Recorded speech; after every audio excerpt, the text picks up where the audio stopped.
Knudsen, Tursky, this is Two Guys Talking Golf. what's going on, man? How you doing? Fresh back from Fort Worth, Texas. Whew. And I'm not going to lie to you, it was raining for most of the time that I was in. Well, it was raining here in Metro Detroit most of the day, but we got our 9-hole league in. Well, we canceled the league because it was raining, but like 8 of us went out and played anyway. So basically everyone in the league just went out and played and it wasn't like part of the league? Nah, I mean, we have 20 guys in the league, so. Wow, that's a big old league. It's You actually guys not just that bad. shut down the course for the afternoon?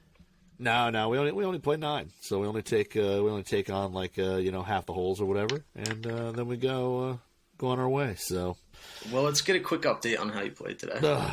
oh man, you know what? I know why you're throwing this out there, and it's okay. I didn't play well. You don't know. I hit it off the tee pretty decent. I hit some really good wedge shots, and I shot a 41 with 1 par, 1 birdie, and the rest bogeys. I shot 41. Ooh. I didn't hit any greens. That's like getting your teeth kicked in basically the whole time. Yeah, like just bogey, I hit no bogey. greens. Yeah, no greens in regulation, but I hit some really good wedge shots to like. I guess I hit some decent wedge shots to like save some bogeys, I guess. But like I hit no greens in regulation. That's not what you want. So I hit 1. I hit the par 5 in regulation. Made a birdie, dropped like a 20-footer, and that's what I'm talking about. That was it. And then the next hole is a par 3. I hit a 6-iron long, and I was on a little downslope, opened up the 60, slid that bad boy under, all downhill, hit, rolled it down to about, 4 inches. There was my par, and the rest was forgettable. Well, as we talked briefly about in our pre-production, which usually lasts about a minute and a half, I did play a little golf today as well. And I must say, it went swimmingly well. Yeah. I broke par for about the first time in like, I don't even know, maybe 7 years or something like that. Like I just never break par. It's like I usually make too many doubles or bogeys. But I was playing a match against my roommate, and he just decided from holes 7 to like 13 he was going to birdie every single hole, so I ended up losing, unfortunately. Like my best round in 6 years, I get waxed. So that hurt. Not great bragging rights in the apartment today, unfortunately, but it was really good to play well. I'm kind of just striping the ball right now. Like I'm not making really any putts, but I'm also not making any like huge mistakes.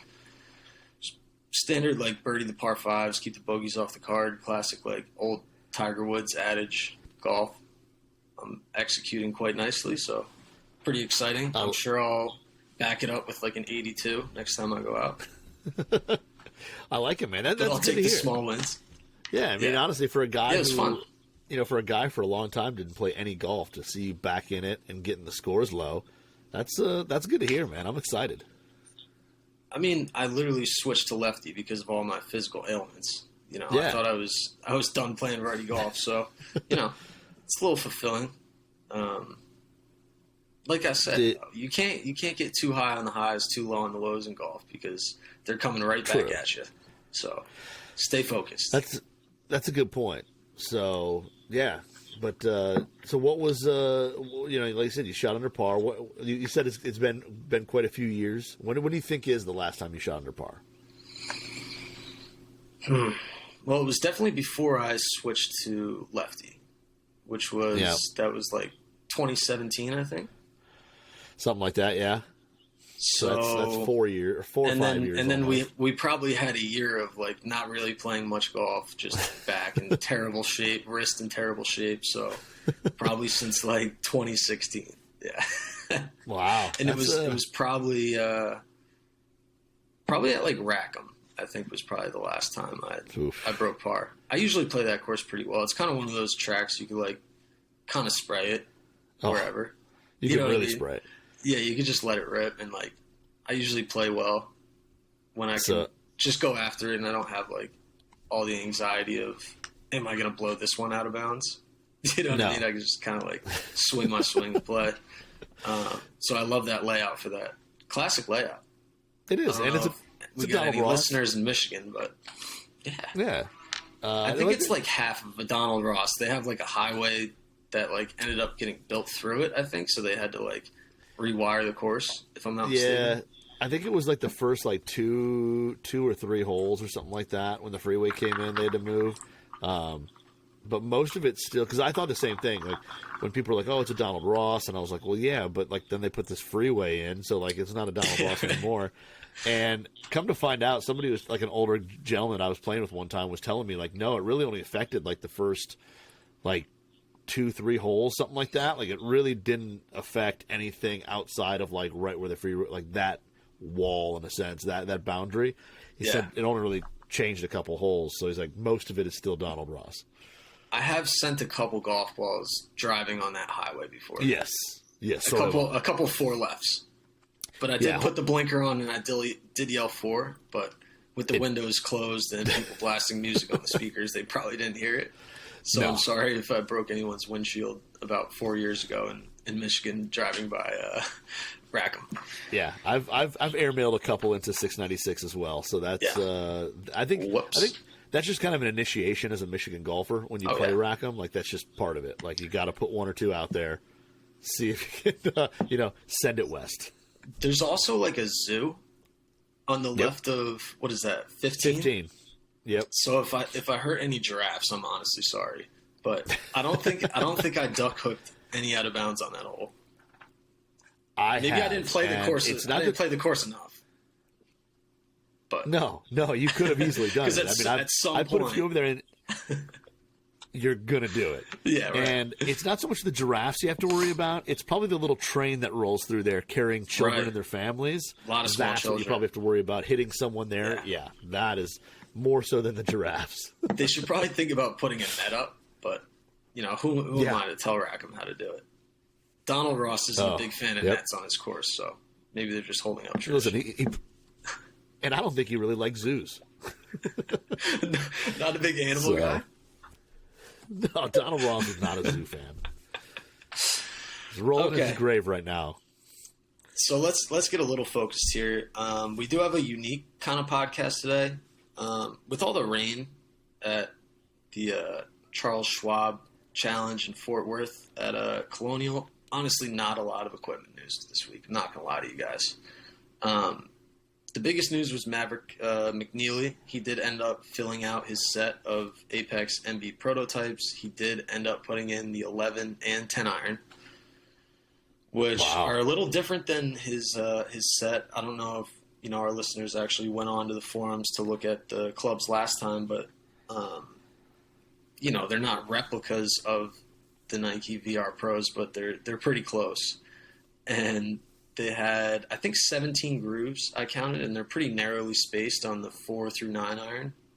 And then this 10 and 11 iron, they're a lot wider, and there's only 14 grooves, which I would assume he's trying to get launched down and spin up. I'm not a club designer myself, but that would kind of be the idea behind it, and get a little more control on those lower clubs. But it is pretty cool to see in a professional golfer's bag the number 11 on a sole. Yeah, there's just something cool about it, I agree. Like it's one of those cool things. Like I thought 10 for a pitching wedge was really cool, and then you toss in the 11 for the gap or attack wedge, whatever you want to call it, is pretty awesome. But yeah, it's also really interesting, like with the pros, how doing the like different grooves depending on the iron is to them a huge thing, because a couple hundred RPM of spin makes a huge difference for those guys. I mean, we don't notice it. Yeah, you and I don't notice it. But those guys like that, but those guys, like, it makes a difference on the shots they're trying to hit, and to have different grooves on different irons. It's like the old stuff like Padraig Harrington used to do. He used to do wild stuff like that. There was like a story he used to bring.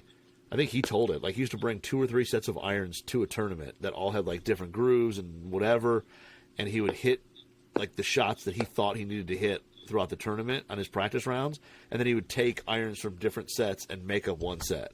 I never heard that story. That's like insane. Yeah, so like he knew, like, okay, well, like here's a shot that I might, I might play a lot out of the rough, so I'm gonna take this, 7-iron because it spins a little more, or whatever. But he would build out the bag to play those courses like that when he was kind of in his prime. Speaking of perfectionists, transition right there. Let's talk a little bit about Ben Hogan. Oh yeah. Okay. I had a very unique opportunity this week. Absolutely couldn't pass it up. A couple weeks ago, Robert Stennett, the CEO of the Ben Hogan Foundation, reached out to me. He's like, hey, we're going to be at the Charles Schwab. We're going to have a little setup where pros can come over and hit some of Ben Hogan's like original persimmon drivers, his irons.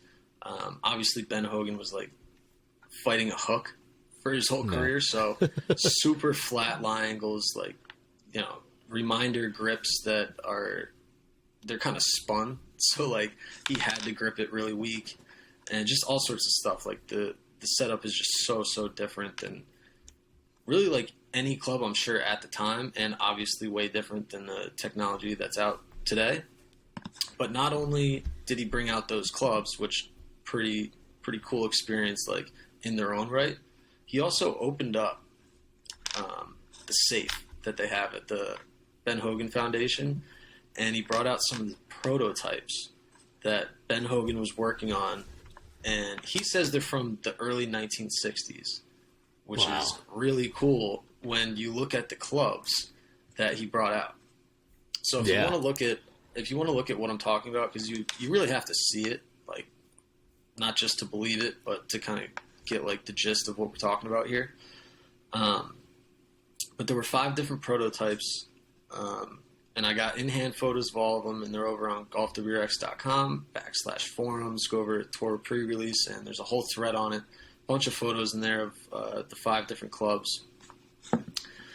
So they were all things that he was working on in the 1960s. This was after like he started his own Ben Hogan Equipment Company, which still does exist today. I think it's changed hands like in ownership a bunch of different times, and they kind of changed up their model. Yeah. But while he had access to his own like factory, and Gene Sheely was involved, like he was the club builder, he was just experimenting with all these forward-thinking ideas. So back then, everyone's playing persimmon drivers. He has a metal wood, like with Ben Hogan on the crown printed on it. Maybe 1979 was the first TaylorMade metalwood, and I'm pretty sure that was the first metalwood that ever went to market. And here Ben Hogan was, early 1960s, with a metalwood. Really cool stuff. Are you looking at the photos right now? Yeah, and that one there, it's like all murdered out. It's all black. Just murdered out. 4 screws in the bottom. Like, it still has that persimmon look, like super compact, rounded, thick hosel. But it was made out of metal. I didn't get to hit the clubs, so I don't know, like, I can't speak on the feel. Obviously, these are, like, historical artifacts at this point. They literally keep them in a safe, so it's not, like, not getting to hit the clubs. Like, they can't risk that. But I did, like, nail test it, tap my finger on it. Definitely metal. Definitely not wood. And then, he also had this metal hybrid, which is like very clearly a hybrid shape. Yeah. We're talking about the early 1960s. I was kind of looking up the history of hybrids. There was a Ginty and Baffler, I guess, in like the late 1970s. And then the first hybrid that we really know today as being a hybrid design was the Cobra Baffler, 1998. I believe, and then a bunch of companies came out with hybrids after. I think TaylorMade's first Rescue was either 2000 or 2002, but somewhere in the early 2000s. Obviously, hybrids are very common, and kind of getting more common in professional golf today. Actually, like guys like Dustin Johnson and Rory will play a hybrid. Whereas 10 years ago, not quite as acceptable, but no. Early 1960s, Ben Hogan's literally inventing a hybrid. Like, it never came out to retail. No one's really ever seen these clubs, kind of until now. They've been locked away in a safe. Like, I think Ben Hogan just had them, like, in his garage. And then when he passed, eventually they got in the hands of Shady Oaks, and then eventually donated to the Ben Hogan Foundation, which was started in 2007. So just, I mean, really cool two clubs right there. And then you got this persimmon driver. You see the one I'm talking about? It's got like a washer in the sole. It's got like a washer in the sole, but the other thing too, it's got like a bore through shaft. It's got a bore through shaft. I wanted to ask you about this. Like, was that not common back then? I feel like a lot of the persimmon clubs did have bore through shafts. I mean, I never played a persimmon. You know, I was born a little after that time, so I don't know like the full history of bore through. This clearly does have a bore through shaft, but you know, do you have any background knowledge of that? Yeah, I mean, I'm not a history buff when it comes to clubs and in terms of like this old stuff, but I don't remember. I mean, all the persimmon woods that I've handled, which I mean has been a handful, I've never seen bore throughs on there. And this, I mean, it's pretty cool because also when you do a bore through, like basically a bore through is, if you don't know, it's a shaft that goes all the way through the head to the sole, so you can actually see the shaft, like a ring of the shaft through the sole. And it was popular for a while, even with metal woods. Like Callaway did it. I think Titleist did it for a little while. A lot of places did it. And to finish it, you would basically have to like cut the shaft at an angle to install it, make sure it was kind of flush, sand it down, and then you'd put like a plastic plug in there so dirt, water, whatever didn't get in there. Well, back then they didn't have, because I mean this was so different, they didn't have plastic plugs. So he literally put a piece of wood and then a screw into the wood to expand it, so it would basically like stop anything, dirt, water, whatever, getting in the shaft, which is pretty cool. But it has a really like Callaway Big Bertha look to it. Like I was going to say the exact same thing. Like all those persimmon drivers really had the same like look. You know, that round compact shape. This looks like this looks like a modern driver. Yeah. Like elongated heel to toe, kind of has that triangle shape from a dress. Just like super ahead of his time. I mean, we're talking about the 1960s. Like, when did the Bertha come out? That was like that was 90s. That was like 95-ish. I think it was like mid 90s when that came out. We're talking about 30 years prior. I mean, Ben Hogan was just on to all these design concepts, like really incredible stuff. And like you said, like he fought a hook, and a lot of stuff's flat. When you look at like the face image that you took, like the image of the face, to see the shaft angle on a lot of these clubs, like this driver is super flat, and that hybrid is just like crazy flat. I know, it's incredible. It is like amazing how flat this stuff is. I mean, and again, we don't have like a machine to measure it, but just looking at it, you're like, yeah, you can tell that thing is so flat. But yeah, that driver, like it's kind of it's like an oak color, that light tan, and it has a lot of like kind of the triangular shaping, which a lot of drivers now are kind of have that stretched out back. But yeah, there's definitely some influence that Callaway took. If they ever saw the image of this or whatever, like definitely some influence came from this head.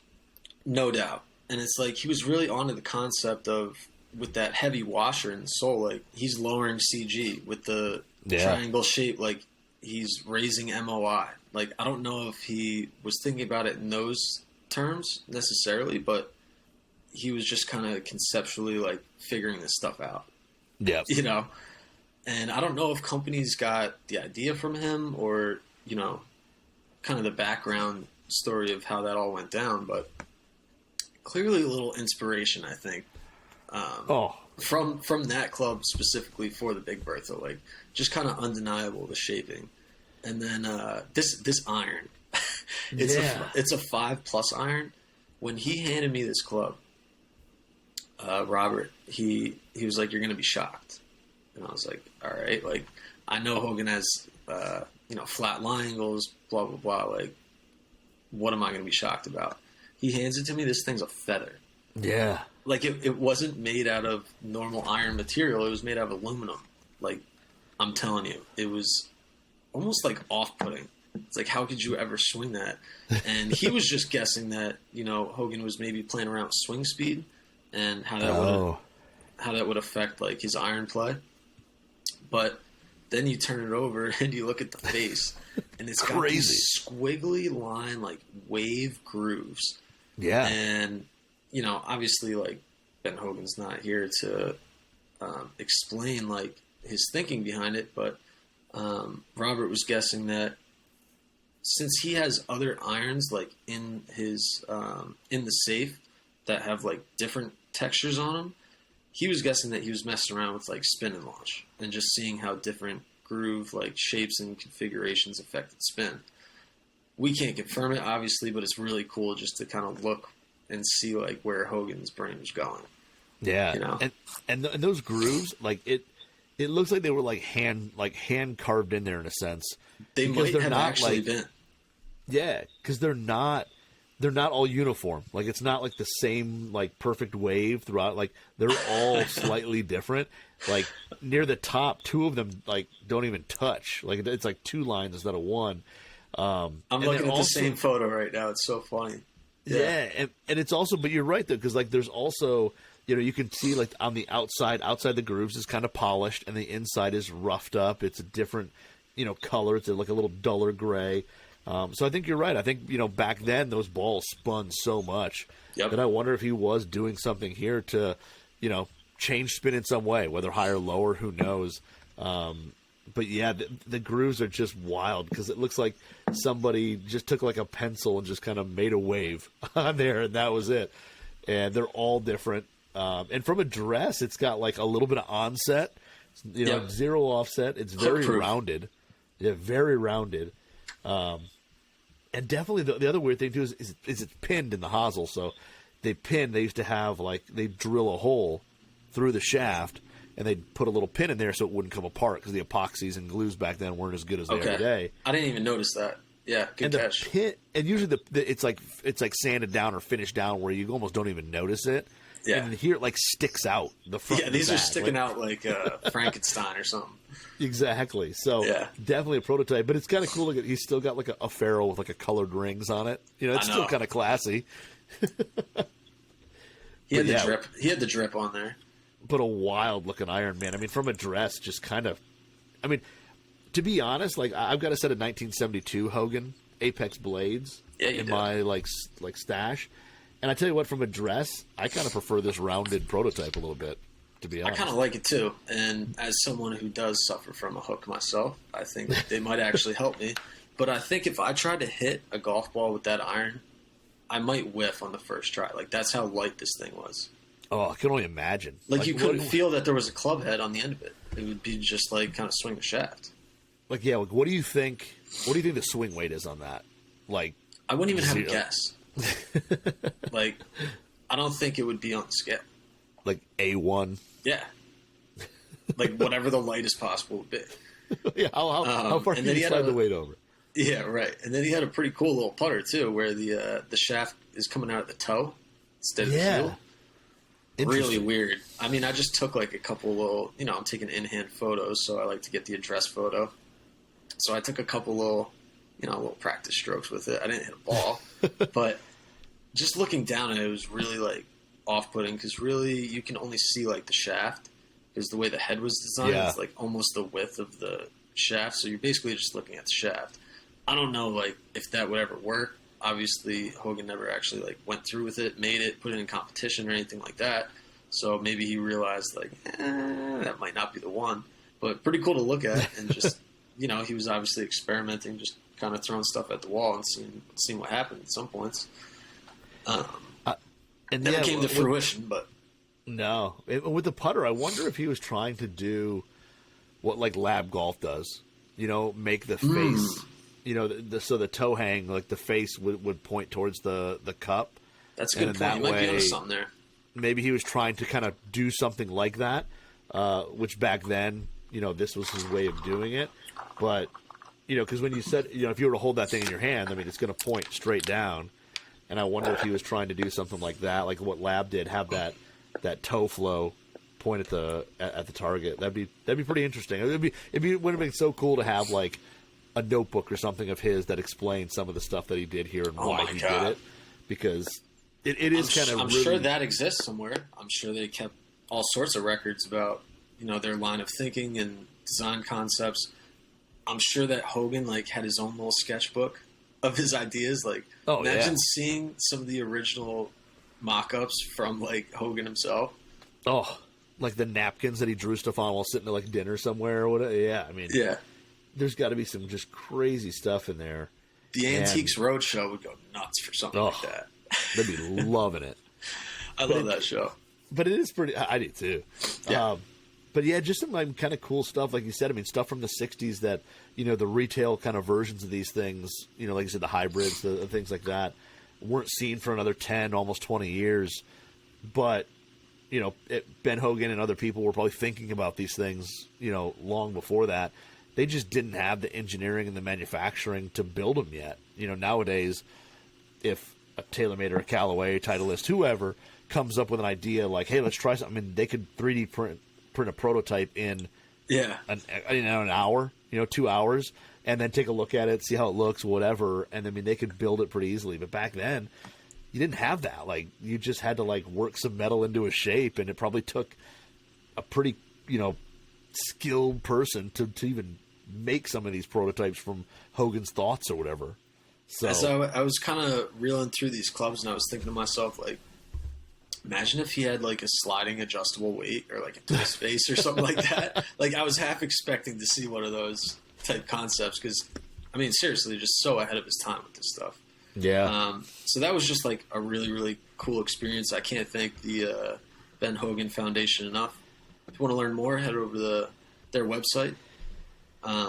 Pretty cool stuff that they do. I know that they work with the First Tee. They do scholarships, a lot of military appreciation, given Hogan's background in service. So just really cool stuff that they opened up the vaults and let me touch clubs that, I mean, who knows how much those would go for, like at auction. I can't even imagine. I'm sure they will never be sold and they will stay in the safe. Robert Stennett did say, if you want to go look at the clubs for yourself, you can set up like a personal tour. You can go to the office there, you reach out to him, go on their website and just contact him directly. And he will open the doors for you if you want to go, which I highly recommend. I mean, just really cool, like look back into history and just feeling some of these clubs and looking at them. Just really amazing, kind of a genius, For sure. I mean, in his own golf way. No, that's pretty cool. Like I said, if you ever had the opportunity, I mean, it's definitely worth checking. I mean, just from the photos you have, I can only imagine what else would be there. What other info they have got to be pretty cool, especially if you're a fan of Ben Hogan.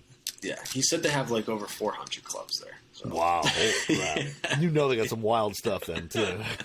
I know, and that's like not including the clubs that they've donated to. It's a golf museum. I think it's called the Ben Hogan Museum in Dublin, like where he was born. I know they have some at Shady Oaks. I'm sure that I didn't go in the clubhouse, but I'm sure that they have some in Colonial Clubhouse. Just so many clubs. Like, he was obviously a super tinkerer, always trying to chase that perfect golf club and just innovate. And just really cool opportunity. So thanks again to the Ben Hogan Foundation. I think the back half of this podcast, we're going to do some questions from, I don't know if you want to call them fans, but listeners of the show. At least they're mildly aware that we exist, and they wanted to ask us some questions. Before we get to that, I know we have a word from our sponsors. Yeah, that's right. So, hey, you know what? Bridgestone Golf's introduced their brand new line of Tour B golf balls with the Reactive IQ cover. Mm-hmm. Reactive IQ is a smart cover technology that reacts to the force of impact. So if you want to check out more about the Bridgestone Tour B golf balls, head over to bridgestonegolf.com, see what they got, read more, and check out the new Tour B golf balls. Beautiful ad read. Well done. So thank you. So I understand you have a list of questions, and these came from our Instagram. Yeah, so we put up on Instagram today. I mean, we used to do this when we originally did TG2. We used to go.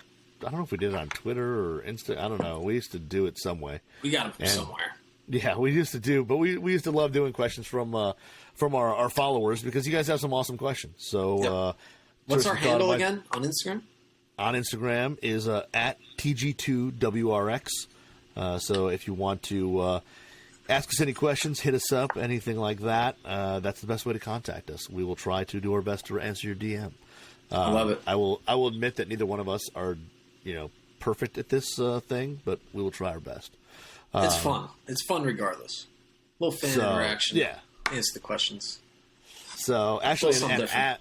and as we've been sitting here chatting, we've got a few more questions that came in anyway. So live questions. Let's do it live. Yeah. So, all right. So the first one, I'm going to go and jump into our good friend, was a guest on our show last week, Mr. Greg Moore. Wow. Even threw in a question. Okay. And this is going to be more for you since you were there. But I love it.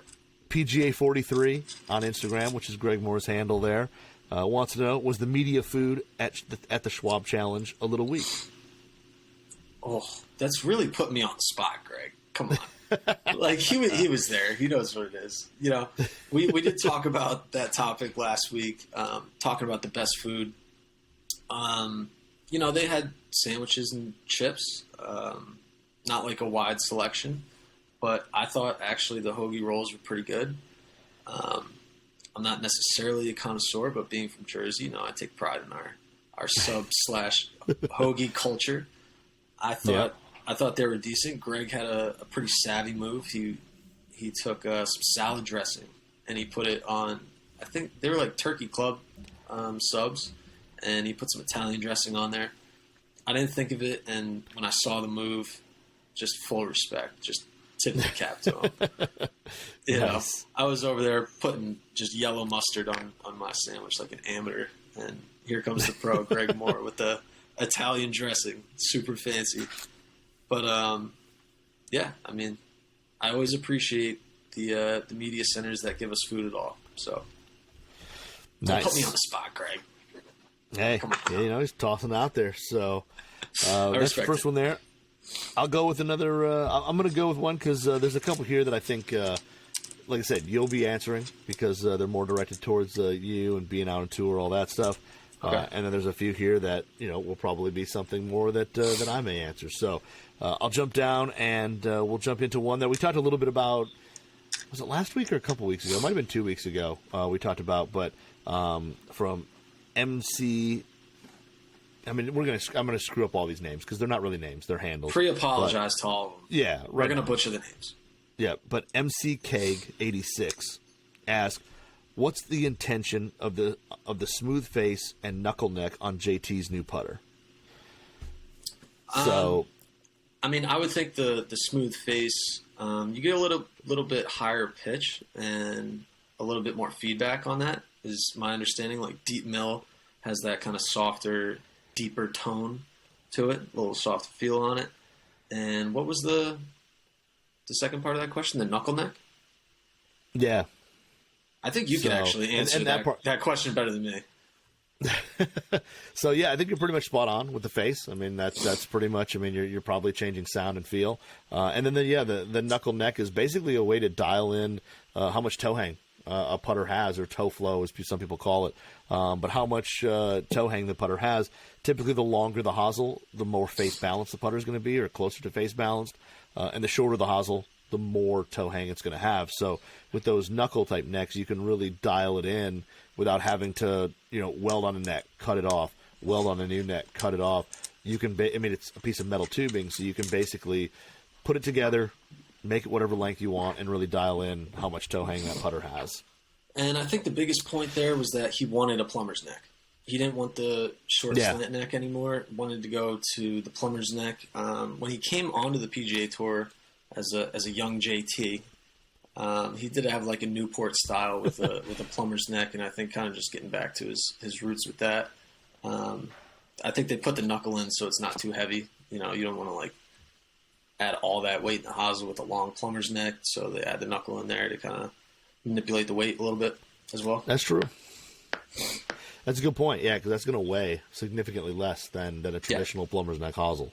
So, all right. So from TCube0317, TKUB 0317, any more Artisan Iron showing up on tour? No. A select few have Artisan wedges. The irons are very rare right now. I would be on the lookout, like within the coming months or years. I know at some point Mike Taylor wants to kind of bring irons out and make them a little bit more available to the public. I don't want to put any words in his mouth, but you know, I don't know when they're coming. I don't think he knows exactly when they're coming, but they are in the works. But Schwartzel's still rocking with the Artisan Irons. I saw him in the bag at Byron Nelson. Like, I already had photos of him, so it's like I didn't need to take any photos. I just stood there and I looked at him for like 7 seconds. It's like, man, those are just beautiful irons. They're just so well made. They're so clean, and they're just so cool. You know, it's like it's just rare, so it kind of has that quality to it. It's just like, ooh, yeah, so different and beautiful. Sweet. Mike Taylor, they look really nice. Frickin' Mike Boy Taylor kills it. Boy kills it. He kills it every time. Yeah, but yeah, some artisan wedges out there. Yeah, from Zach Ward, 03 or Zach Ward 3. He's got 2 questions in there. One, which I mean we're going to answer really easily. Anything on the new Titleist Drivers? And 2, any more YouTube golf videos together? I know nothing about any sort of Titleist Drivers, so can't answer that one unless he's talking about the TSI 3. So we can talk about that if you want. For some reason, I don't think that's the driver he's talking about. Typically, the Titleist cycle. I would say typically the Titleist cycle is that you start seeing stuff around U.S. Open. It is a metalwood year, I believe. They do every other. Yep, it is. So they do like irons on odd years, metalwoods on even years. Pretty sure that's right. Something like that. Yeah, I would say it's every other year they do them. So we'll be on the lookout. We'll have it first on golftwx.com. Thank you to photographer Greg Moore. I'm sure he'll be on the case, and whenever we see him, you'll see him. Yeah, I was actually just with. I was just this week. I was down in at Golf Pride's new headquarters, and with a bunch of media, and somebody brought up the Titleist Woods or whatever, and nobody knew anything yet. So I was down there with a ton of media outlet guys. Nobody knew anything. So right now, nothing. If I knew something right now, if I knew something right now, I probably wouldn't say it. But I literally don't. Like I haven't seen anything. I don't. Right. No, neither have I. And then more YouTube golf together. It all depends, man. I mean, unfortunately, we are thousands of miles away. So it makes me sad. If and when we are in the same location, I wouldn't put it past us to do something on YouTube. I would love to do that. I loved making those videos. I don't know how many people watched them or cared about them, but I really enjoyed making them. It's fun making content with you and just playing golf and doing weird stuff like going into a indoor hitting facility or going out to Los Feliz, playing little 9 holes and eating some what do we eat? Like some chili dogs after or something? No, that was burritos, man. They're breakfast burritos. Yeah, breakfast burritos, it was early. But, I think that same trip was when I interviewed Mike Trout walking from like the locker room to the dugout. The craziest video of all time. Yep. Like Johnny Wonder walking backwards, like throughout. He's walking up steps, around corners, like dodging stuff left and right.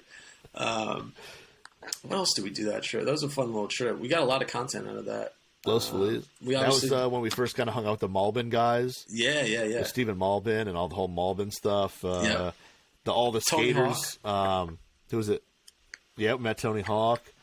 There was no big deal. Who was it? Sean Malto was so cool. He was so nice. A lot of those dudes are super cool. Who's the other guy? Super cool. So like I said, when we're together, we will definitely do some cool videos or try to at least. Absolutely. It's just unfortunately we're not in the same place a lot yet. Well, so we were actually out at. Who knows what the future brings? We were out at Band and Dunes together, but we weren't working for the same company at that time. If we were, I'm sure all that would have been on video. But exactly, and the same with when we went to the Fujikura TR launch. Oh, that was literally we both knew you were coming back, but we didn't say anything. We couldn't say anything. Like we were hanging out. we were at the same event, and we both couldn't say anything, even though we both kind of knew what was happening. I don't think I had my, my name signed on the dotted line yet there. But, yeah, that was like, it was like the next day I think I did. But whenever we're in the same location, whenever we're in the same location again, we will hit the links and you'll get something. Promise. Definitely. So, all right. From Jason Graybear, any downside to sharpening grooves of old beloved wedges? This is a you question, I feel like. There is. I mean, the downside is that, one, you're going to ruin the cosmetic of the wedge. If it's a chrome wedge and you sharpen the grooves, they're going to rust. You're going to remove that chrome. They're going to rust, so you'll have a chrome wedge with rusty grooves. The other side of it, too, is that there is definitely a chance that you can make those grooves non-conforming, depending on what you use to sharpen them. That's a good point. I know there are some sharpeners out there that guarantee that they're conforming and whatever, and that's fine. But you have to be really careful with that. If you do sharpen them, there's a chance they're not conforming anymore. And the other part of it, too, is you got to be really careful doing. Yeah. And the other part, the last part of it, is you have to be really careful doing it, because if you slip up and slide that groove sharpener a little too far, you get nice little lines on either the toe or the heel that you went a little too far, and they will probably rust as well. So most of it cosmetic, but the big thing is, if it matters to you, watch out, because it may not be conforming anymore. And that was club building with Knudsen. All right. Let's go with Goloncam 80, GOLOKAM nice 80. Hey, I'm trying. Best or worst part of golfing alone or randomly getting paired with someone? I like golfing alone when it's like I have something to work on, and I can kind of just like go out there and hit multiple shots. Like if I want to try hitting a cut, or whatever you're trying to do at the time, like work on my swing, take like 7 bunker shots, hit shots that you never would otherwise. I think that's my favorite part of playing alone, and just kind of having that like pure silence, just alone with nature. And it's kind of like meditative, just walking out there alone. And then getting paired with someone. The worst part? I don't know. I don't think there's like a worst part. I guess like obviously if you run into someone who's just like mean or kind of the worst or like really negative energy. But to me, like I just like meeting people who, get as excited about the game of golf as I do. Everyone has their own unique stories. Like I grew up playing muni golf. I still play muni golf. I love getting paired up with people and just kind of being part of that muni golf life culture. I mean, it's one of my favorite parts of playing. Yeah, I agree with the alone part. I mean, I like playing golf alone. I mean, I won't say that like I only want to play golf alone, but I have no problem going out by myself if nobody's available. You're such a loner. Playing. Yeah, like you said, playing 2 balls, working on dropping a ball at certain yardages to hit certain shots, things like that. I'm all about it. So to me, I guess the worst part is that there's nobody there, but I don't mind playing alone if I have to. And then being paired, for me, it's just someone who is excessively slow. I can handle if you're a chatty person. Yeah. If you're somebody who talks a ton, if you're somebody who doesn't talk at all, whatever, like I'm fine with that. Everybody, is their own person. I'm cool. But if you're just excruciatingly slow, that, and if you're so slow that you're holding us up and I'm looking behind me and people are like waiting on us and there's a little gap in front of, the next group in front of us, that is the worst part of getting paired up randomly, because you just don't know. I do just try to look away so it's not bringing like me down. You know what I mean? Yeah. Like I kind of just let them rock. I'm not going to say anything, obviously. I mean, they paid just like I paid, and they get out of golf with what they want to get out of it. So I just try to like remove myself in that way, just look away and enjoy what I want to enjoy from the experience of golf, really, instead of like getting brought down by that energy. But I will say the worst part of playing alone is like if you have a hole in one or you make a double eagle, like God forbid, you got no witness, and no one's ever gonna believe you. So it's like it didn't happen. So that would be the worst part. Yeah. Not that that's ever happened to me, because I don't have a hole in one. But Neither do I. I don't either. I do have the Albatross, but I don't have the Horn one. Ooh. So, congratulations. Yeah. I don't have that one either. So. Thank you. All right, just a couple more left. One of it, Jaley Jr., Jaley Jr. What do you think of the 659 series from Sub 70? Their new irons out. I've seen them online. They look really, really good. I think they have a ton of milling on the back and stuff like that. They look really good. I have not hit them. I haven't seen them. I've only seen images of them online. So, unfortunately, I can say that they look great. And Sub 70 makes really good stuff. But that's all I can give you, unfortunately, right now. Yeah, I really like what the company does. I think they make very clean-looking clubs. There's actually a tour player that plays Sub 70 irons. I can't remember his name right now. Yeah. But I saw him in the bag. I think it was last year. Where was I? Sanderson Farms. He played in. I can't remember his name, unfortunately, but he does play Sub 70. I don't have any experience with the new irons. I haven't hit them. I have seen them. You know, kind of what you expect from Sub 70. Look really cool, really clean. But I can't really comment about performance or feel or in-hand look because I just haven't had them in my hands. I don't want to judge. Yeah, same here. I'm in the same boat. So all right, we got two more. One of them from Double Z86. Currently plays a Hofer 14. Clubs are always getting stuck in the bag. What do you think the best stand bag where clubs don't get stuck? Like the grips don't get stuck. Well, I guess I would say staff bag, but you really got to be careful with that one. You kind of come across a certain way if you roll up to the course in the staff bag. you know what I mean? But I mean, with their name on it. They do have really wide slots in their. Well, they fit about 50 clubs for Hideki Matsuyama each week. Boom. I think you just move away from the 14 club, the 14-way divider. Like, I've never been a 14-way guy. I think the same thing. Clubs get jammed in the bottom. You got to look for crazy full dividers. Or, you know, if you're playing mid-size grips or jumbo grips, stuff like that, stuff gets stuck. If you go the 6-ways, you can just toss everything in there, and it finds its way home. So I would say possibly, if you don't mind it, move to like the 6-way, 5-way, whatever other option other than 14-way. Ditch the 14-way, I would say, for sure. They're just like annoying. Yep. But the Hoover's a great bag. Hoover's a solid bag, man. I mean, it really is. So just maybe try the non-14 version and see what it's like. Agreed. And then our last one. That's the last we got is favorite unicorn golf club. Like that one club that was like a unicorn for you that you still think about to this day. Like that I played? Or you could have... Or like in like something you played that was just anything. Like... Yeah, anything. I think there's no... it was BOUTOMT, so Bout-Omt.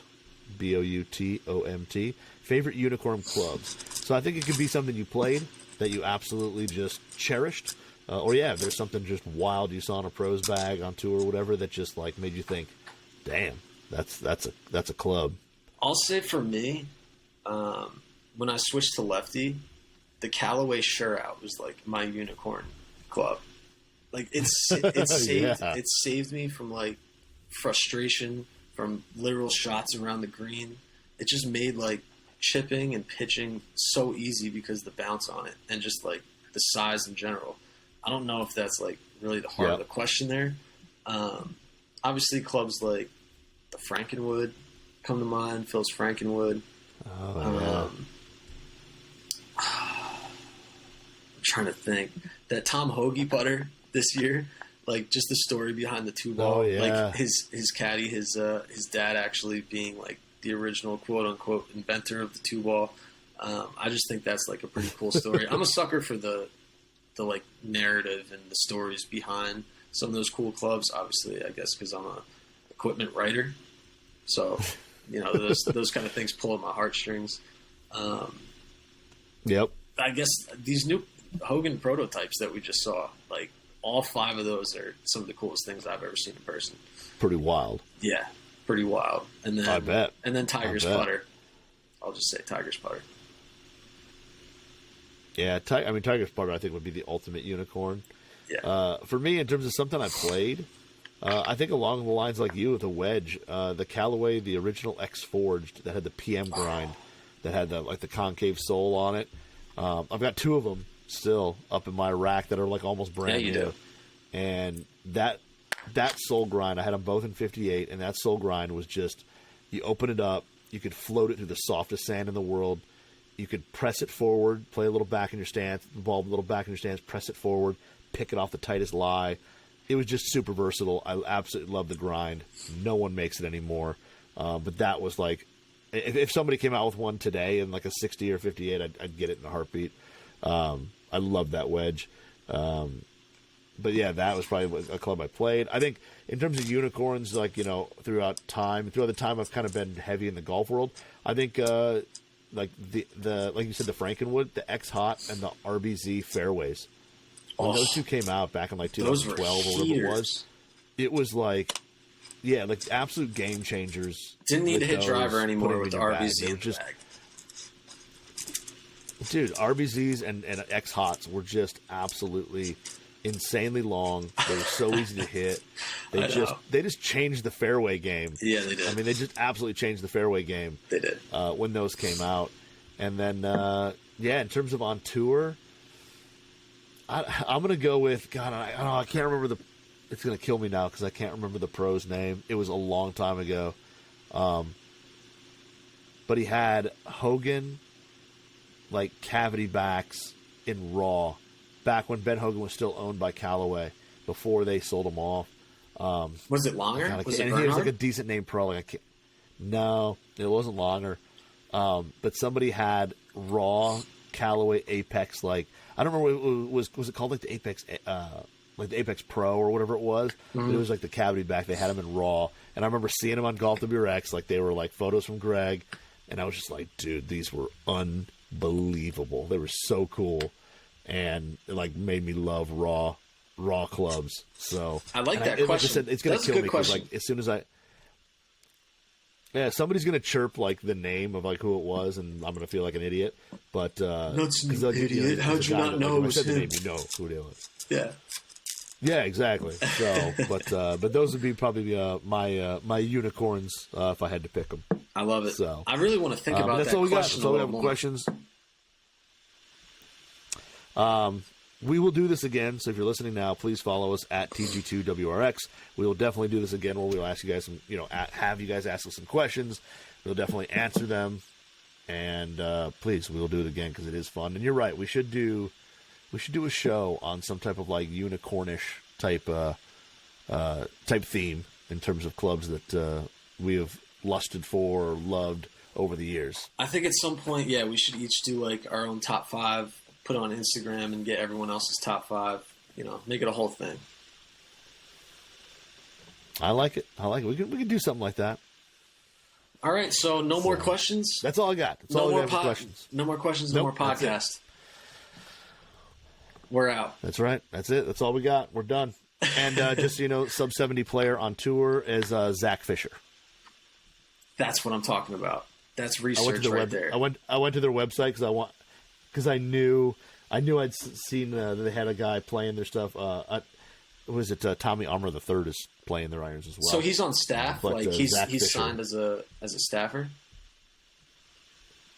Yeah, it says Zach Fisher plays on the Corn Ferry tour and plays their irons and wedges. Really appreciate the live update there. Thank you, man. Yeah, man. You know what? Having a computer next to you is a wonderful Who needs thing. a research department? We got Google. We don't need that crap. All right. Well, we'll see you guys next week. That was fun. I love doing question episodes, so we will do it again soon. And we'll see you next week.